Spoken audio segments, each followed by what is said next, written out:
दुर्गा नदी के किनारे बसा एक गांव फूलपुर। गांव में कुछ 100-150 लोग रहते थे।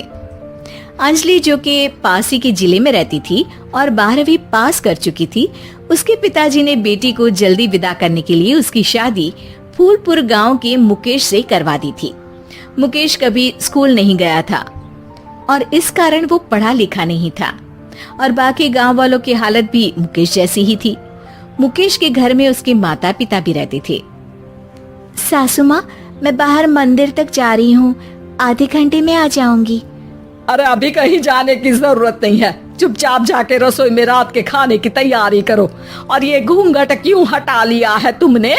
क्या पता नहीं कि इस गांव में औरतें बिना घूंघट के नहीं रहती?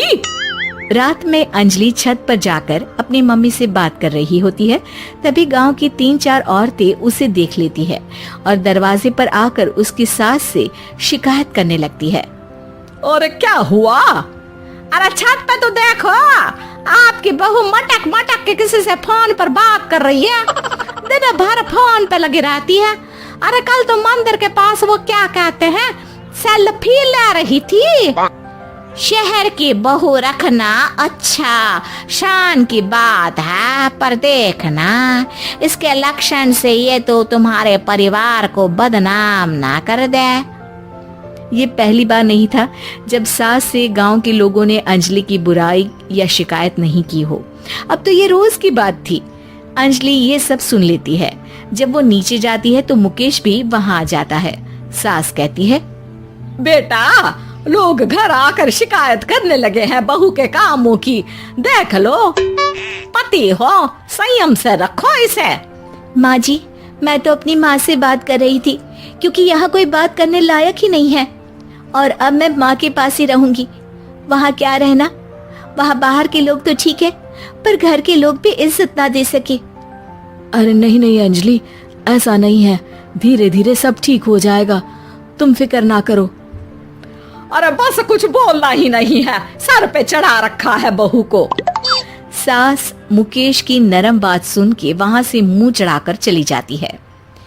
मैं तो कहती हूँ हम दोनों शहर चले जाते हैं। मैं पढ़ी लिखी हूँ, मुझे वहाँ नौकरी भी मिल जाएगी और थोड़े दिनों में आप भी वहाँ कुछ काम ढूंढ लेना। अरे नहीं नहीं अंजलि, हम यहाँ ना गांव का खेत, माँ पिताजी को छोड़कर शहर नहीं जा सकते। माँ पिताजी को कैसा लगेगा और गांव वाले क्या सोचेंगे? ये कहकर मुकेश सोने चला जाता है और अंजलि की गांव वालों द्वारा बुराई का सिलसिला बहुत दिनों तक चलता ही रहता है। लेकिन अंजलि गुस्सा ना दिखाते हुए समझदारी से काम लेती है।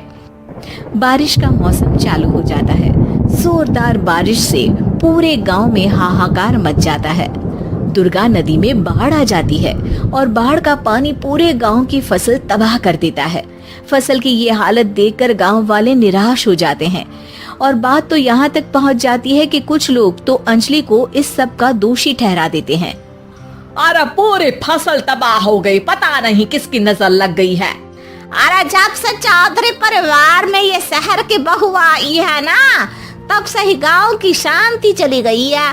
इसके कर्म कांड से माँ दुर्गा नदी भी खुश नहीं है। ये सब सुनकर बेचारी अंजलि रोते हुए अपने घर चली जाती है। कुछ दिन बाद सभी गांव वाले अपनी फसल का मुआवजा लेकर अपने अपने घर आते हैं। मुकेश भी 1500 लेकर आता है। अंजलि को जब पासबुक दिखाता है तो अंजलि हैरान हो जाती है।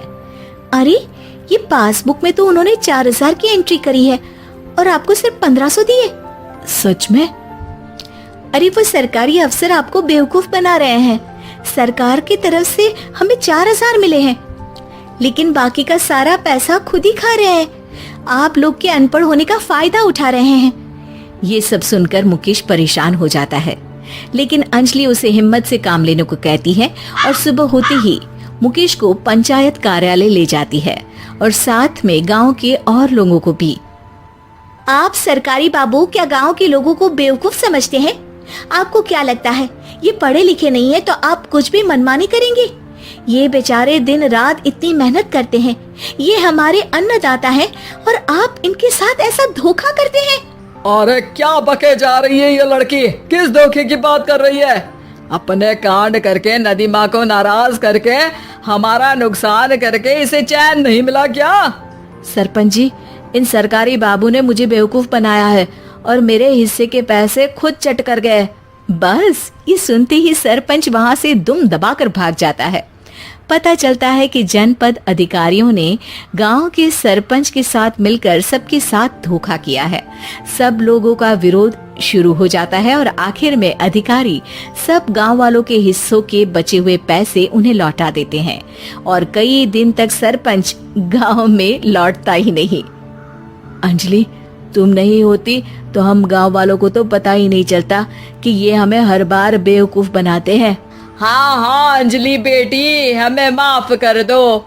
हम सब तुम्हें बुरा भला कहते रहे, लेकिन तुमने ही आज हमें बेवकूफ बनाने से बचाया है। हमें तुम पर गर्व है बेटी। अब समझ आया कि सरपंच तुमसे नहीं, तुम्हारे पढ़े लिखे होने से नफरत करता था। क्यों ना इस बार हम अंजलि को ही सरपंच पद के लिए चुन ले? क्या कहते हो गांव वालों? पढ़ी लिखी सरपंच। बस पूरा गांव अंजलि के लिए ताली बजाता है और अंजलि की सास उसे खुशी से गले लगा लेती है।